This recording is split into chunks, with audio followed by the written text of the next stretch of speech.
Since childhood, I was fascinated by houseplants. Although growing up in Brazil, most of the plants lived on the outside and not inside the house. Our home had rather small windows, and the outside tropical weather made it possible to raise them free range.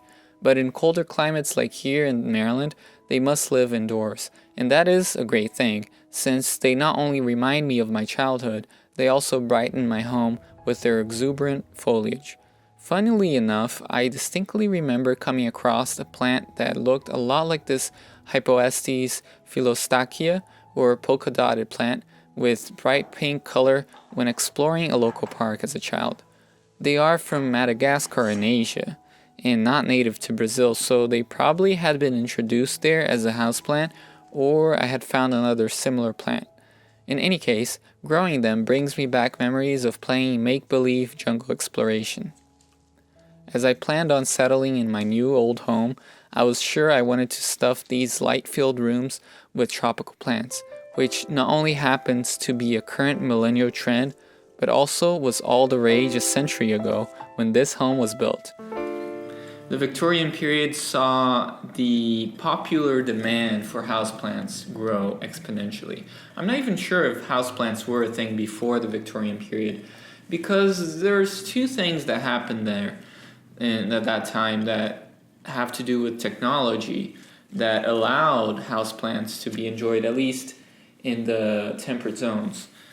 One thing is that glass was able to be made in larger panes, so windows were bigger in the Victorian period, and actually that's where you see the beginning of greenhouses that not only have big, larger panes of glass, but also iron structures to hold it, and that way make it so that you can have larger expanses of interiors that are just glazed with glass. And the other thing is actually the transportation. The way that ships were able to cross oceans quicker.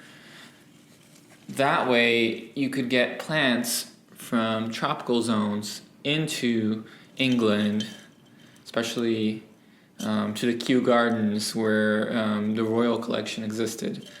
You could do that because you had faster boats and steam power, and that allowed people to really get an interest to the Orient, and that's where you get Orientalism and also exoticism. So everything tropical, everything Oriental was very much in vogue, and you see that in the patterns of dishes and also furniture. You see that throughout the Victorian period. Houseplants are necessarily tropical because they need very low light. I'm not sure of any practical temperate zone plant, because most plants that are temperate are deciduous. The ones that are woodland understory plants, they're deciduous, so they drop their leaves and wouldn't be very nice as a house plant. Whereas tropical jungles have very low light and conditions that are similar to a house where you have similar temperatures throughout the year. So that's why tropical plants are basically the only house plants.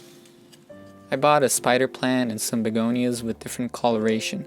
What I like about begonias is that they come in a wide spectrum of colors, from light yellow-green to deep red-purple, even almost black and silver. They also come in a variety of leaf shapes and textures, although a paisley-like asymmetrical swirl shape is very common. I find that the commercially available houseplant varieties are relatively easy to take care of as long as you provide them what they need. I had a mug that had cracked, so I decided to pot in it the polka-dotted plant or Hypoestes. It is always best to drill a hole in whatever container you are growing plants in, but I took a chance and potted a piece of it without doing so. I would try to be more judicious when watering, being careful not to overwater it. Besides, Hypoestes does like a slightly more humid soil. The Hypoestes pot I had bought had come with several rooted cuttings in it, so I decided to make the most out of it by separating them into several pots. I set all these smaller pots on an old serving platter, that had seen better days. I would protect the furniture from any moisture wicking out of the pots and hold any water that would seep from the pots with drainage holes.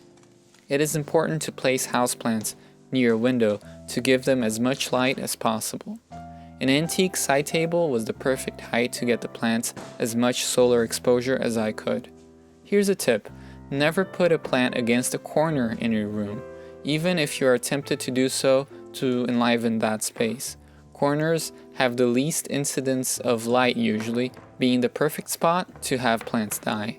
Coming up in the next block, I continue this tour through my new houseplants, right after this commercial.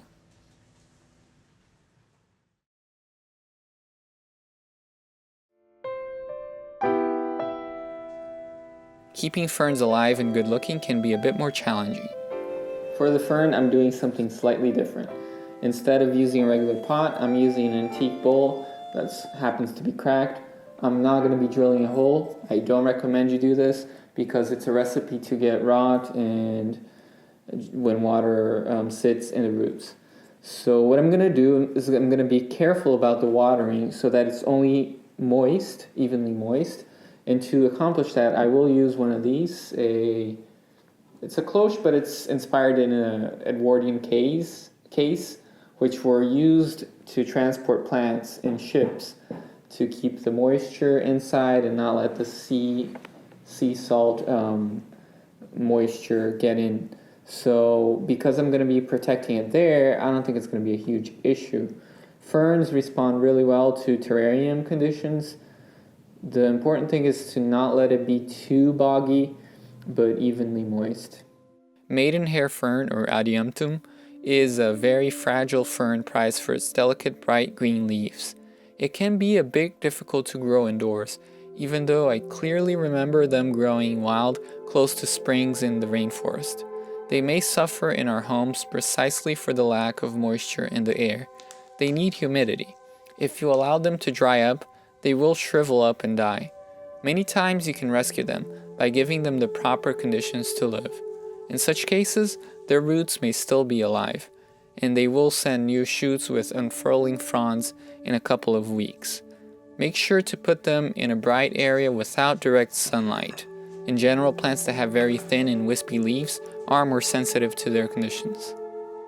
Besides the fern and polka dot plants, I also bought a begonia with beautiful crumpled leaves and reddish hairy undersides.